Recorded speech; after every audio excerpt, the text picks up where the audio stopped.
네, 함께 말씀을 보도록 하겠습니다. 오늘 말씀은 시편 85편 말씀입니다. 시편 85편 1절에서 마지막 13절까지 우리 시편 한 편이 되겠는데요. 1절부터 마지막 13절까지입니다. 우리 말씀을 보시면서 저와 여러분들께서 한 절씩 교독하도록 하겠습니다. 제가 먼저 봉독하겠습니다. 여호와여, 주께서 주의 땅에 은혜를 베푸사 야곱의 포로된 자들이 돌아오게 하셨으며 주의 백성의 죄악을 사하시고 그들의 모든 죄를 덮으셨나이다. 주의 모든 분노를 거두시며 주의 진노를 돌이키셨나이다.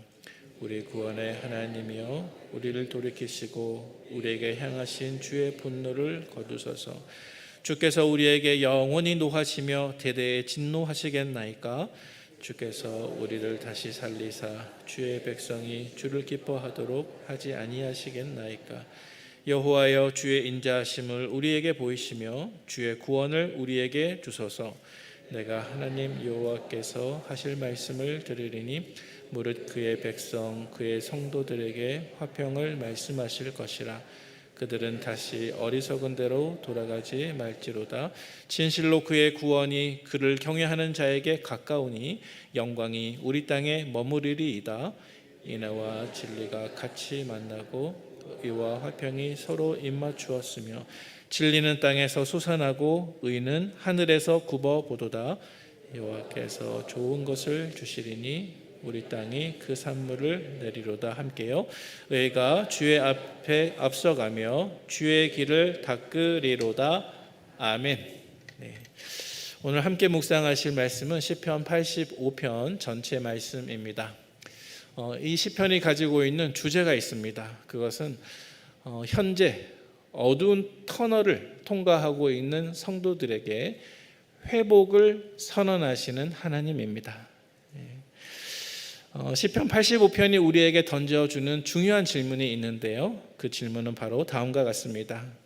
우리 성도들, 우리 신자가 매우 답답한 고난과 또 힘든 시간을 지나가고 있을 때 그 어두움의 현실을 우리가 믿음으로 어떻게 이겨낼 수 있는가? 이것이 오늘 시편 85편 말씀이 우리에게 던져주고 있는 중요한 질문입니다. 우리가 매우 힘든 고난과 답답한 시간을 지나가고 있을 때 성도는 믿음으로 어떻게 이겨내야 할까? 여러분, 이 질문에 공감이 가시는지요? 우리 모두는 대개 인생의 한 대목 어느 한순간에 이런 캄캄한 터널을 다 통과하게 되는 것 같습니다. 그때 믿음을 가진 우리 성도, 저와 여러분들은 어떻게 그러한 어두움의 상황에 반응해야 할까요? 오늘 시편 85편은 우리에게 이러한 질문에 대해서 중요한 해답을 던져주고 있는데 그것은 바로 다음과 같은 해답입니다. 그 해답은 과거의 하나님을 기억하고 현재의 하나님께 기도하고 미래의 하나님께서 나에게 선을 베푸실 것을 확신하라. 우리가 성도로서 어두움의 터널을 통과하고 가시밭길과 같은 고난을 지나가고 있으면서 어떠한 해답도 보이지 않을 때 우리가 믿음으로 어떻게 대처해야 하는가에 대한 해답입니다. 과거의 하나님을 기억하고 현재의 하나님께 기도하고 미래의 하나님께서 나에게 선을 베푸실 것을 확신하라. 여러분, 이 마음을 오늘 마음속에 우리에게 주시는 교훈으로 꼭 간직하는 우리 성도님들 되시기를 바랍니다. 함께 본문을 보도록 하겠습니다. 자, 오늘 본문으로 들어가서 시편 85편 말씀을 묵상해 보면 시편 85편 말씀은 크게 세 가지로 구분해서 나누어 볼 수가 있습니다. 먼저 첫 번째 부분은 과거의 하나님에 대한 감사입니다. 1절부터 3절까지에 해당이 됩니다.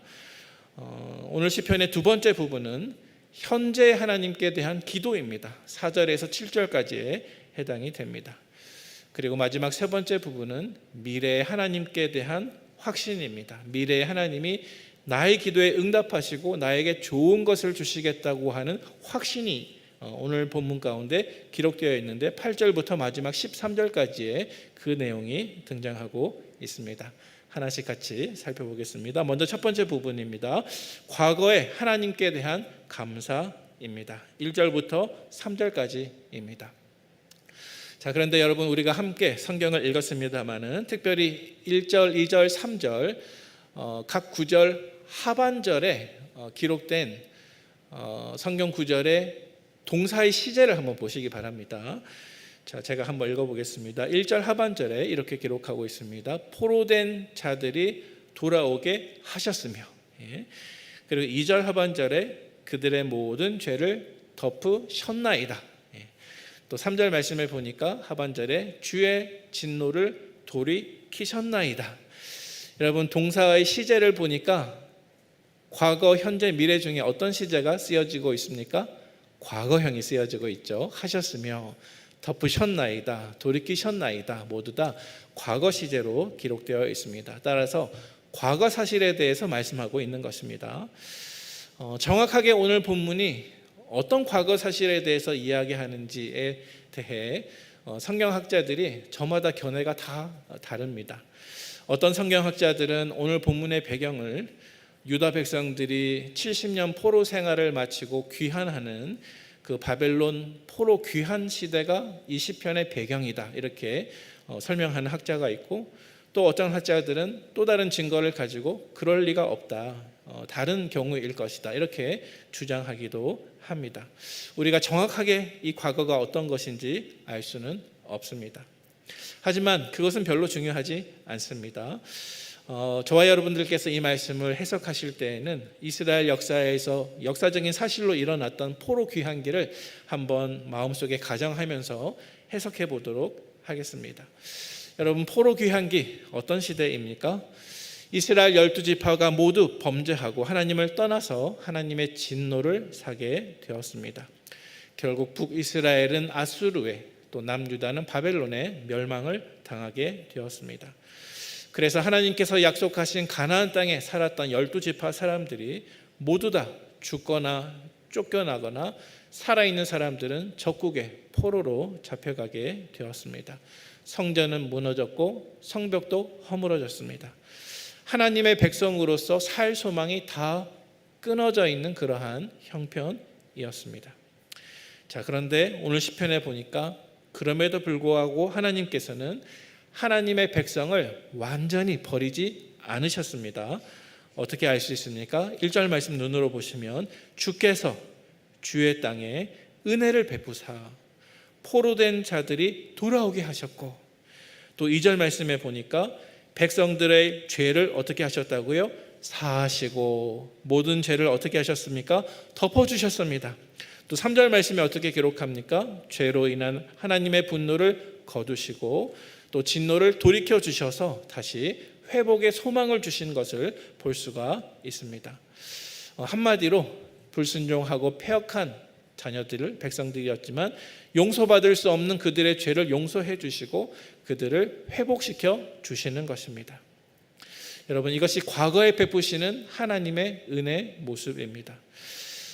사랑하는 우리 성도 여러분, 만약 저와 여러분들이 현재 감당할 수 없는 어두운 터널을 만났거나 또 앞으로 만나게 된다면 저와 여러분들이 꼭 기억해야 할 한 가지 사실이 있습니다. 그것은 나의 과거에, 우리의 과거에 먼저 손 내밀어 주신 하나님의 은혜를 반드시 기억해야 한다는 것입니다. 여러분, 과거에 아무런 가망이 없던 나에게 하나님께서 예수 그리스도를 보내주셨습니다. 그리고 하나님께서는 그분의 아들 예수님을 십자가에 내어주심으로 나에게 손을 먼저 내밀어 주셨습니다. 그래서 내가 씻을 수 없는 죄가 용서받게 되었고, 내가 구원받게 되었고, 사망에서 생명으로, 또 심판에서 해방되고 회복을 하나님이 주셨는데, 이 모든 것이 나의 과거에, 우리의 과거에 하나님이 베풀어 주신 은혜라는 사실입니다. 우리의 삶 속에 말할 수 없는 어둠의 터널이 있을 때 먼저는 이렇게 과거에 하나님이 나에게 손 내밀어 주셨음을 결코 잊지 않고 기억하시는 저와 여러분들 되시기를 축복합니다. 오늘 본문의 두 번째 단락을 살펴보도록 하겠습니다. 오늘 본문 시편 85편의 두 번째 단락은 4절에서 7절까지에 해당이 됩니다. 자, 그런데 본문을 한번 살펴보면 첫 번째 단락 우리가 살펴본 것과 달리 이 두 번째 단락에 해당되는 구절들을 보면요, 말씀에 기록된 모든 동사들의 시제가 현재형인 것을 알 수가 있습니다. 예를 들어 보면 4절 하반절 말씀에 보니까 우리에게 향하신 주의 분노를 거두소서, 현재형입니다. 5절 하반절 말씀에 보니까 영원히 노하시며 대대에 진노하시겠나이까, 현재형입니다. 자, 우리 6절과 7절을 함께 봉독해 보도록 하겠습니다. 6절과 7절입니다. 주께서 우리를 다시 살리사 주의 백성이 주를 기뻐하도록 하지 아니하시겠나이까. 여호와여, 주의 인자하심을 우리에게 보이시며 주의 구원을 우리에게 주소서. 아멘.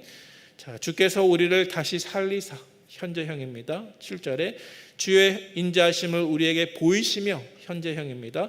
주의 구원을 우리에게 주소서, 현재형입니다. 그래서 시편 85편의 두 번째 단락에 해당되는 모든 말씀들은, 모든 구절들이 시제가 현재형으로 끝나고 있습니다. 그리고 이 동사들이 이야기하고 있는 내용을 한번 잘 살펴보시면 여러분 어떤 내용이겠습니까? 이 내용들은 모두 다 하나님께 간절히 기도하고 있는 내용들입니다. 여러분, 시편 기자가 말할 수 없는 환난과 고난을 당했을 때 하나님께 기도한 내용이 무엇입니까? 그 내용은 4절과 5절 말씀에 보니까 우리를 향한 진노를 거두어 주소서.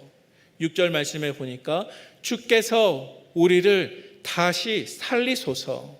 7절 말씀에 보니까 주의 인자하심을 우리에게 보이시고 우리를 구원해 주소서입니다. 여러분, 시편 저자가 지금 구체적으로 놓여 있는 상황이 어떤 상황인지 우리는 알 수 없지만 이 기도의 구절들을 생각해 보면 매우 위급한 상황에 있었구나, 너무 답답하고 힘든 고난의 터널을 통과하고 있었다는 사실이 분명해 보입니다. 그는 과거에 손 내밀어 주시는 하나님의 은혜로 분명히 구원을 받았습니다. 하나님의 백성이 되었습니다. 하지만 현재 나에게 아무런 문제가 없는 것이 아닙니다.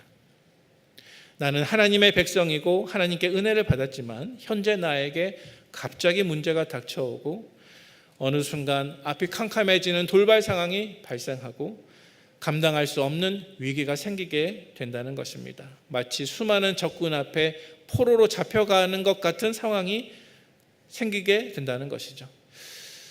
성도 여러분, 만약 이러한 삶의 위기가 저와 여러분들에게 오게 된다면 우리는 그때 어떻게 해야 할까요?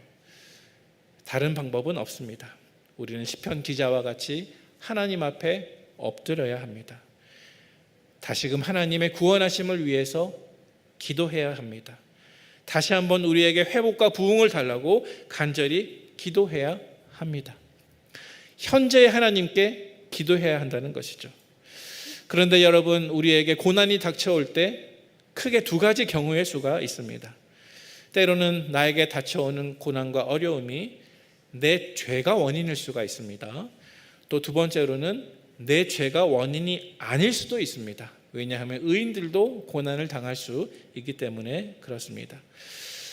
말하자면 어떤 어려움들은 죄가 원인이 되고 그래서 죄로 인한 고난이 있고, 또 어떠한 어려움들은 죄와 전혀 무관한 고난들이 있다는 것입니다.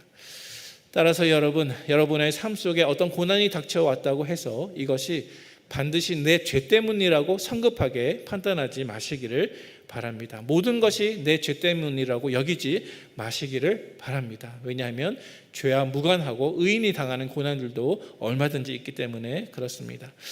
여러분, 성경에서 죄로 인해서 고난당했던 사람들의 예가 어떤 예가 있겠습니까?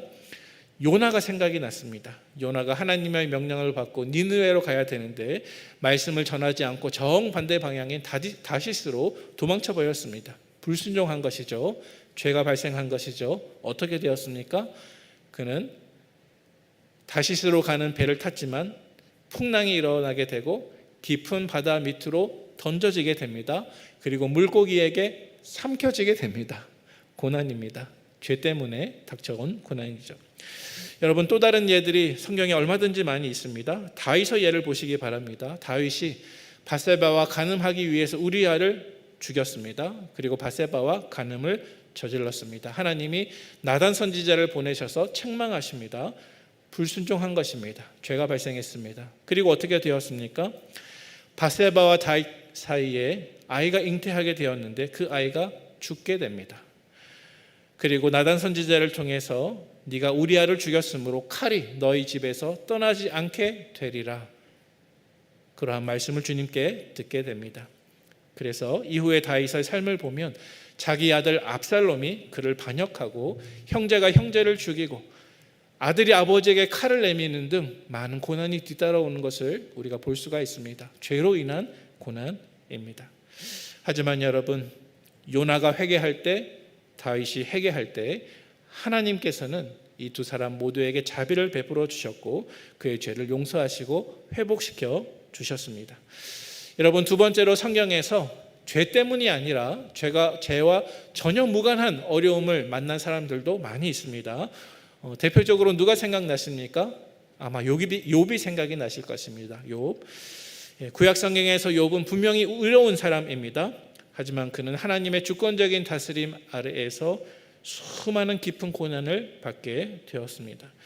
여러분, 창세기에서 등장하는 아벨도 한번 생각해 보시기 바랍니다. 또 신약 성경에 등장하는 바울도 생각해 보시기를 바랍니다. 아벨이나 바울과 같은 신구약의 성도들은 모두 의롭게 살려고 하다가 예배자가 되려고 하다가 복음을 전하다가 고난을 당합니다. 죄와 전혀 무관한 고난들입니다. 특별히 신약 성경에서 예수님의 모습을 생각해 보시기 바랍니다. 예수님은 완전한 의인이시며 완전한 거룩하신 분이십니다. 하지만 예수님께서도 하나님의 주권적인 다스림 아래에서 고난을 받으셨습니다. 따라서 여러분, 고난 이꼴 죄가 아닙니다. 나에게 어떤 고난이 왔을 때 물론 우리는 내 자신의 삶을 깊이 돌아봐야 할 것입니다. 하지만 자동적으로 내 죄 때문인가? 내가 무슨 잘못을 했기 때문인가? 하고 자책하지 않는 것이 좋습니다. 왜냐하면 하나님의 주권 아래에서, 하나님의 돌보심 아래에서 섭리적으로 허락되는 고난도 있기 때문입니다. 자, 그렇다면 여러분, 이렇게 두 가지 경우의 수가 있는데 혹 내가 현재 당하는 괴로움이 내가 지은 죄 때문이라면 그때에는 우리가 어떻게 해야 하겠습니까? 만약 내가 현재 당하는 고난과 괴로움이 내 죄 때문이라면 물론 힘들고 괴롭겠지만 우리는 그때에도 우리를 향한 하나님의 인자하심을 기억해야 합니다. 우리 시편 30편 3절에서 5절까지 말씀을 한번 같이 읽어보도록 하겠습니다. 시작. 여호와여, 주께서 내 영혼을 수월에서 끌어내어 나를 살리사 무덤으로 내려가지 아니하게 하셨나이다. 주의 성도들아, 여호와를 찬송하며 그의 거룩함을 기억하며 찬송하라. 그의 노여움은 잠깐이요 그의 은총은 평생이로다. 저녁에는 울음이 깃들을지라도 아침에는 기쁨이 오리로다. 아멘. 여러분, 이 시편이 말씀하고 있는 메시지는 무엇입니까? 비록 우리는 하나님 앞에 큰 죄인이라 할지라도 하나님은 인자하셔서 저와 여러분들에게 영원히 죄를 품지는 않으십니다. 내 영혼이 수월에 있다 할지라도 나를 다시 살려 무덤에 내려가지 않게 하십니다. 비록 저녁에는 울음이 깃든다 할지라도 밝은 아침에는 기쁨이 올 수 있도록 인도하시는 분이 하나님이십니다. 따라서 비록 나의 고난과 여러 가지 어려움이 내 죄 때문이라 할지라도 그 순간에도 우리는 우리에게 인자하신 하나님을 기억하시기를 축복합니다. 두 번째로, 만약 내가 당하는 고난과 괴로움이 내 죄 때문이 아니라 하나님의 주권적인 섭리와 또 인도하심 아래에서 허락된 고난이라고 한다면 우리는 그때 어떻게 반응해야 할까요? 만약 우리가 당하는 고난과 괴로움이 내 죄 때문이 아니라고 한다면 그것은 한 가지 경우밖에 없습니다. 그것은 나를 겸손하게 하시고 나를 연단하시는 하나님의 훈련 과정이라는 사실을 우리는 기억해야 합니다. 만약 나의 잘못이나 죄와 전혀 무관한 어떤 고난이 나에게 찾아온다고 하면 그것은 하나님께서 나를 다듬으시고 빚으시는 은혜의 시간임을 기억하는 저와 여러분들이 되시기를 바랍니다. 죄와 무관한 고난이 우리에게 찾아온다고 하면 그것은 내가 하나님께 버림받았다는 증거가 아니라 오히려 내 인생이 하나님의 손 안에 있다고 하는 증거를 나타내는 것임을 고백하는 저와 여러분들의 믿음 되시기를 축복합니다. 하나님께서 나를 마치 군대의 교관과 같이 영적으로 훌륭한 군인이 되기 위해서, 영적으로 훌륭한 병사가 되기까지 훈련하시는 것입니다. 하나님께서 나에게 더 큰 완전한 회복을 주시기 위해서 나를 준비시키시는 것이고, 또 우리를 보다 더 깊은 믿음의 수준과 순종의 수준까지 인도하시고자 하시는 하나님의 주권적인 인도하심입니다. 따라서 나에게 닥쳐오는 고난의 원인이 무엇이든 간에 우리 삶 속에 심한 아픔과 고통이 올 때 우리는 현재의 하나님께 간절히 기도해야 됩니다. 내 삶 속에 다시 한번 회복과 부흥의 은혜를 주시라고 우리 주님의 옷자락을 붙들고 간절히 기도하는 저와 여러분들이 되시기를 바랍니다. 오늘 본문 6절 가운데 이러한 기도의 한 예시가 등장하고 있습니다. 우리 같이 한번 읽어보겠습니다. 주께서 우리를 다시 살리사 주의 백성이 주를 기뻐하도록 하지 아니하시겠나이까. 아멘. 매우 짧은 기도문입니다. 하지만 방금 기록된 이러한 기도는 단순한 탄식이 아니라 믿음을 담고 있는 간구입니다. 과거에 나에게 먼저 손 내미셨던 하나님께서 지금 이 순간도 동일한 능력으로 나를 회복시켜 주실 것을 의지하면서 기도하는 기도문인 것입니다. 따라서 과거에 역사하셨던 하나님을 기억하면서 현재의 어려움 속에 현재 하나님께 믿음으로 기도하고 간구하는 저와 여러분들이 되기를 바랍니다. 오늘 본문의 마지막 세 번째 단락을 살펴보도록 하겠습니다. 오늘 본문의 마지막 세 번째 단락은 8절에서 13절까지 말씀입니다. 그리고 그 내용은 미래의 하나님에 대해서 시편 기자가 기대하고 소망하고 확신하는 부분입니다. 자, 그런데 여러분, 이 세 번째 단락에서 시편 기자가 미래의 하나님의 어떤 성품에 대해서 기대하고 소망하고 확신하고 있을까요? 그것은 바로 저와 여러분들을 향한 하나님의 선하심과 인자하심의 성품입니다. 우리를 향한 하나님의 선하심과 인자하심에 대한 기대요, 소망이요, 확신입니다. 자, 우리가 지금까지 살펴본 것처럼 이 세 번째 단락에 해당되는 8절부터 13절까지의 말씀에 보면 동사의 시제가 모두 미래형으로 된 것을 확인할 수가 있습니다. 제가 살펴보겠습니다. 8절 말씀 중간쯤에 보시면 그의 백성, 그의 성도들에게 화평을 말씀하실 것이라, 미래형입니다. 9절 말씀에 보니까 영광이 우리 땅에 머무르리이다, 미래형입니다. 12절 말씀 보니까 여호와께서 좋은 것을 주시리니, 미래형입니다. 13절 말씀에 보니까 의가 주의 길을 닦으리로다. 그래서 8절부터 13절까지 모든 말씀이 미래형으로 되어 있습니다. 사실 이 본문을 기록한 시편 기자는 아직 현실 속에서 하나님이 주시는 회복과 평화를 완전히 경험한 것은 아닙니다. 아직 현재 상태에서 그것을 경험한 것은 아닙니다. 하지만 그럼에도 불구하고 시편 기자는 하나님께서 미래에 반드시 선하게 역사하실 것을 신뢰하고 있습니다. 그래서 앞으로 되어질 일들을 마치 이미 일어난 일들처럼 선포하고 있는 것입니다. 사랑하는 성도 여러분, 시편 기자의 이러한 신앙 고백이 저와 여러분들의 동일한 신앙 고백이 될 수 있을까요? 시인은 오늘 자기의 삶의 회복과 부흥을 위해서 기도하면서 미래의 하나님께서 나에게 화평과 선함으로 응답해 주실 것임을 확신하고 있습니다. 그리고 그러한 확신이 현재의 하나님께 기도할 수 있는 동력과 힘이 되고 있습니다. 여러분, 우리가 하나님께 기도하지만 때로는 우리가 기도했으나 상황이 당장에 변하지 않을 수도 있습니다. 하지만 내가 기도했다면 적어도 내 기도가 마친 이후에는 우리 마음속에 나의 구원이 적어도 어제보다는 가까워졌구나.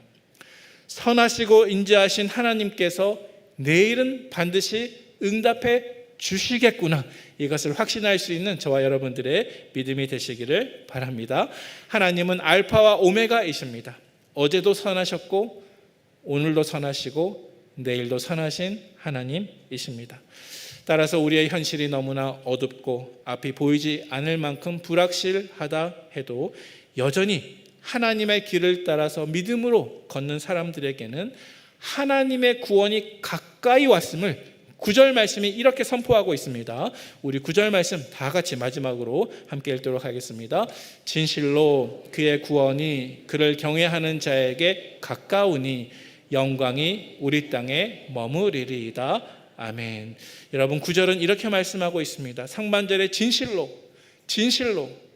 정말 그렇다는 것입니다. 하나님의 구원이 그를 경외하는 자에게 정말 가깝다는 것입니다.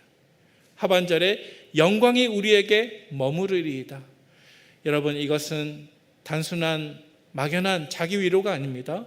이것은 하나님께서 친히 가까이 오셔서 임재하시고 다시 일하시고 나를 위해서 회복시키시겠다고 하는 하나님의 약속입니다. 따라서 사랑하는 성도 여러분, 오늘 내가 나의 믿음을 지키면서 미래의 하나님에 대해서 기대하는 그 사람, 과거의 하나님을 기억하고 현재의 하나님께 기도하면서 동시에 미래의 하나님이 선하시고 인자하신 사실에 대해서 확신하는 그 사람, 그 사람에게 구원은 결코 막연한 미래가 아니라 그 사람에게 가까이, 그 사람의 현실 안으로 들어오게 될 줄로 믿으시기를 바랍니다. 그래서 이때 하나님께서 우리에게 보여주실 구원은 단순한 개인적인 회복에 그치지 않고 그 사람의 가정과 교회와 우리가 살아가는 이 땅 위에 하나님의 영광이 머무르는 열매로 반드시 이어지게 될 것입니다. 이제 말씀을 정리하도록 하겠습니다. 사랑하는 성도 여러분, 오늘 우리가 함께 읽은 시편 85편 말씀은 어두움 가운데 있는 성도들에게 주시는 하나님의 회복 선언입니다. 시편의 시인은 우리에게 세 단계로 우리의 여정을 인도하고 있습니다. 첫 번째, 과거의 하나님을 기억하십시오. 하나님은 저와 여러분들에게 먼저 손내밀어 주신 은혜의 하나님이십니다. 두 번째로, 현재의 하나님께 기도하십시오. 하나님은 저와 여러분들의 목소리를 싫어하지 않으시고 그것을 듣기를 기뻐하십니다. 세 번째, 미래의 하나님을 신뢰하십시오. 하나님은 언제나 선하시며 언제나 인자하십니다. 저와 여러분들을 향한 선함과 인자하심은 결코 오늘도 내일도 바뀌지 않을 것입니다. 이렇게 우리가 과거의 은혜를 기억하고 현재의 하나님께 기도하고 미래의 하나님께 신뢰할 수 있다고 한다면 여러분을 향한 하나님의 구원이 결코 멀리 있지 않습니다. 왜냐하면 하나님께서 여러분 가까이에 계시기 때문입니다. 이것을 신뢰하는 저와 여러분들의 신앙생활 되시기를, 복된 신앙 되시기를 주님의 이름으로 축원을 드립니다. 함께 기도하겠습니다. 우리를 사랑하시는 하나님 아버지, 주님을 경외하는 모든 사람들에게 하나님의 구원이 가까움을 믿습니다. 하나님을 경외하는 그 사람을 통하여서 주님의 영광이 우리를 통해 이 땅에 임할 줄로 믿습니다. 하나님이 주시는 구원이 우리 각 사람의 삶 속에 임재하게 인도하여 주시고 우리의 가정과 우리의 교회와 이 땅 가운데 주의 영광이 머무르는 회복의 역사를 이루어 주시옵소서. 우리 사랑하는 북문의 모든 성도들 가운데 특별히 현재의 삶 속에서 말할 수 없는 고난과 어두움의 터널을 통과하고 있는 성도들 있다고 한다면 주님, 함께 묵상한 이 말씀 속에서 깊은 교훈을 발견하게 하여 주사 과거의 하나님을 기억하고 현재의 하나님의 기도 들으심에 감사하며 주님께 기도하고 미래의 선하신 뜻으로 인자하심으로 응답하실 하나님을 확신하며 내 믿음 흔들리지 아니하고 그 고난을 잘 통과해낼 수 있도록, 그리하여서 그 사람의 인생을 통해서 하나님께 영광이 될 수 있도록 축복하여 주시옵소서. 다가오는 한 주 동안의 삶을 주님의 손에 맡겨드립니다. 우리 사랑하는 모든 성도들, 주일 후에 이 땅에서 살아갈 때 우리의 모든 생업을 지켜주시고 우리의 가정을 붙잡아 주셔서 하나님과 동행하며 주의 말씀과 함께 거하며 하나님의 인도하심을 받으며 주 뜻 안에서 늘 순종하는 삶을 살 수 있도록 이번 한 주간의 삶도 인자하심과 사랑으로 인도하여 주시옵소서. 우리를 축복하시고 인도하시는 예수님의 이름으로 감사하며 기도하옵나이다. 아멘.